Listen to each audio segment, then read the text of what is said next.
আজ শুভ বৈশাখী পূর্ণিমা তথা শুভ বুদ্ধ পূর্ণিমা। পূর্ণিমার এই দিনে ভগবান বুদ্ধ পৃথিবীতে জন্মগ্রহণ করেছিলেন। পূর্ণিমার এই দিনেই ভগবান বুদ্ধ বুদ্ধত্ব লাভ করেছিলেন। পূর্ণিমার এই দিনেই ভগবান বুদ্ধ মহাপরিনির্বাণ প্রাপ্ত হয়েছিলেন।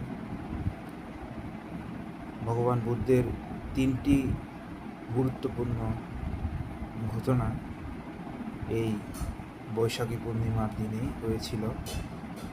তাই ত্রিস্মৃতি বিজড়িত ভগবান বুদ্ধের ত্রিস্মৃতি বিজড়িত এই বৈশাখী পূর্ণিমাটি বৌদ্ধ ধর্মাবলম্বীদের জন্য খুবই তাৎপর্যপূর্ণ এবং শুভ দিন, পুণ্যময় দিন। এই শুভ এবং পুণ্যময় দিনে পৃথিবীর সবাইকে মৈত্রীময় শুভেচ্ছা ও ভালোবাসা। আজকের এই দিনে জগতের সকল প্রাণীর হিতসুখ মঙ্গল কামনা করছি। সব্যে সত্তা সুখিতা ভবন্তু। জগতের সকল প্রাণী সুখী হোক, দুঃখ হইতে মুক্ত হোক।